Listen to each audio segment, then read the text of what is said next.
ಕಟಕ ರಾಶಿಯವರಿಗೆ ಸ್ವಾಗತ. ನಾವು ಈ 2026ನೇ ಸಾಲಿನ ಜುಲೈ ತಿಂಗಳಲ್ಲಿ ಕಟಕ ರಾಶಿಯವರಿಗೆ ಏನೇನು ಫಲಗಳು ಪ್ರಾಪ್ತಿಯಾಗತ್ತೆ ಅಂತ ಹೇಳಿ ನೋಡ್ತಾ ಹೋಗೋಣ. ನೋಡಿ, ಮೊದಲನೇದಾಗಿ ನಿಮ್ಮ ರಾಶಿಯಲ್ಲೇ ಗುರುಗ್ರಹದ ಸ್ಥಿತಿ ಇರುವಂಥದ್ದು, ಅದರಲ್ಲೂ ಕೂಡ ಅದು ಉಚ್ಚವಾಗಿ ಸ್ಥಿತವಾಗಿರುವಂಥದ್ದು. ಹಾಗಾಗಿ ಈ ಮಾಸದಲ್ಲಿ ನಿಮಗೆ ಸಮಾಜದಲ್ಲಿ ವಿಶೇಷವಾದ ಗೌರವ ಅಂತ ಹೇಳುವಂಥದ್ದು ಪ್ರಾಪ್ತಿಯಾಗುತ್ತೆ. ಇನ್ನು ನಿಮಗೆ ದ್ವಿತೀಯ ಭಾವದಲ್ಲಿ ಶುಕ್ರ ಗ್ರಹದ ಸ್ಥಿತಿ ಇರುವಂಥದ್ದು. ಹಾಗಾಗಿ ನಿಮ್ಮ ಮೇಲೆ ಈ ಹಿಂದೆ ಉಂಟಾಗಿದ್ದಂತಹ ಒಂದಷ್ಟು ತಪ್ಪು ಗ್ರಹಿಕೆಗಳು ಪರಿಹಾರ ಆಗುತ್ತೆ. ಅಂದ್ರೆ ಯಾರೋ ಒಂದಷ್ಟು ಜನ ನಿಮ್ಮ ಸಂಬಂಧಿಕರಾಗಿರಬಹುದು ಅಥವಾ ಸ್ನೇಹಿತರಾಗಿರಬಹುದು, ನಿಮ್ಮನ್ನು ಏನೋ ಒಂದು ವಿಚಾರಕ್ಕೆ ತಪ್ಪಾಗಿ ಅರ್ಥ ಮಾಡ್ಕೊಂಡಿರ್ತಾರೆ. ಈಗ ಅದು ಅವರಿಗೆ ಗೊತ್ತಾಗುತ್ತೆ, ಓ ಈ ವ್ಯಕ್ತಿ ಹೀಗಲ್ಲಪ್ಪ, ಹೀಗೆ ನಾನೇ ಅವನನ್ನ ತಪ್ಪಾಗಿ ಅರ್ಥ ಮಾಡ್ಕೊಂಡಿದ್ದೆ ಅಂತ ಹೇಳಿ ನಿಮ್ಮ ಹತ್ರನೇ ಬಂದು ಹೇಳ್ತಾರೆ, ನಾನು ಇದನ್ನು ಈ ರೀತಿಯಾಗಿ ತಪ್ಪಾಗಿ ತಿಳ್ಕೊಂಡಿದ್ದೆ, ಅದು ನನಗೆ ಈಗ ಗೊತ್ತಾಯಿತು ಅಂತ ಹೇಳಿ.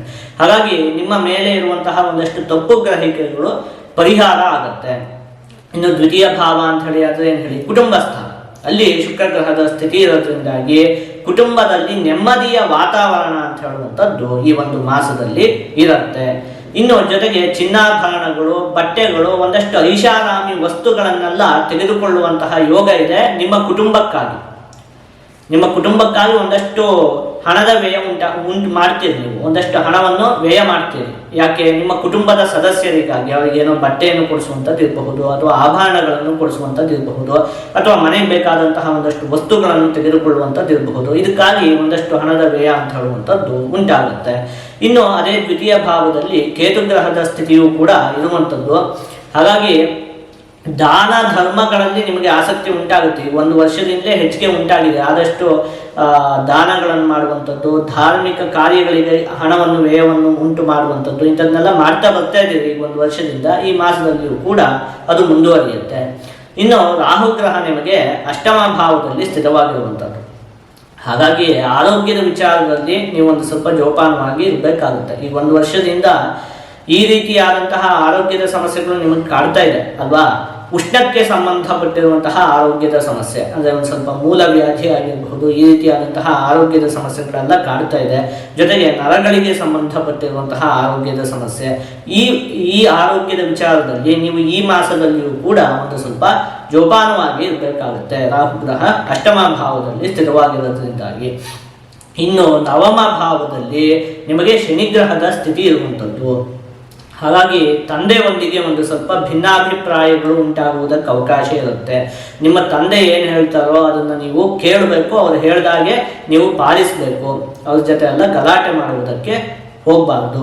ಇನ್ನು ಕುಜಗ್ರಹ ನಿಮಗೆ ಹೇಗೂ ಏಕಾದಶ ಭಾವದಲ್ಲಿ ಸ್ಥಿತವಾಗಿರುವಂಥದ್ದು. ಹಾಗಾಗಿ ಕೃಷಿ ಕೆಲಸವನ್ನು ಮಾಡುವಂತಹ ವ್ಯಕ್ತಿಗಳಿಗೆ, ಸೈನ್ಯದಲ್ಲಿ ಕೆಲಸವನ್ನು ಮಾಡ್ತಾ ಇರುವಂತಹ ವ್ಯಕ್ತಿಗಳಿಗೆ, ಪೊಲೀಸ್ ಆಗಿ ಕೆಲಸವನ್ನು ಮಾಡ್ತಾ ಇರುವಂತಹ ವ್ಯಕ್ತಿಗಳಿಗೆ, ಕ್ರೀಡಾಪಟುಗಳಿಗೆ, ಇವರಿಗೆಲ್ಲ ಈ ಒಂದು ಮಾಸದಲ್ಲಿ ಉತ್ತಮವಾಗಿ ಅಭಿವೃದ್ಧಿ ಅನ್ನುವಂಥದ್ದು ಉಂಟಾಗುತ್ತೆ.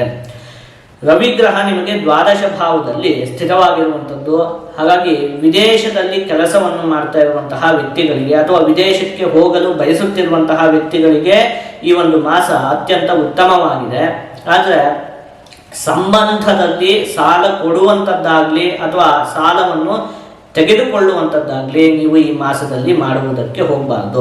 ಅಂದರೆ ಸಂಬಂಧಿಕರು ಏನೋ ಕೇಳಿದ್ರು ಅಂತ ಹೇಳಿ ಅವರಿಗೆ ಸಾಲ ಕೊಡೋದಾಗಲಿ ಅಥವಾ ನಿಮ್ಮ ಸಂಬಂಧಿಕರಿಂದ ಸಾಲವನ್ನು ತೆಗೆದುಕೊಳ್ಳುವಂಥದ್ದಾಗಲಿ ಮಾಡುವುದು ಬೇಡ. ಹಾಗೆ ಮಾಡಿದರೆ ನಿಮ್ಮ ಸಂಬಂಧ ಹಾಳಾಗುವುದಕ್ಕೆ ಅತಿ ಹೆಚ್ಚು ಅವಕಾಶ ಅಂತ ಹೇಳುವಂಥದ್ದಿದೆ. ಹಾಗಾಗಿ ಒಟ್ಟಲ್ಲಿ ಸಂಬಂಧಿಕರಲ್ಲಿ ಹಣದ ವ್ಯವಹಾರವನ್ನು ಮಾಡುವುದಕ್ಕೆ ಹೋಗುವಂಥದ್ದು ಬೇಡ ನೀವು ಇದೊಂದು ಮಾಸದಲ್ಲಿ. ಅಲ್ಲೇ ಬುಧಗ್ರಹದ ಸ್ಥಿತಿಯೂ ಕೂಡ ಇರುವಂಥದ್ದು ದ್ವಾದಶ ಭಾವದಲ್ಲಿ.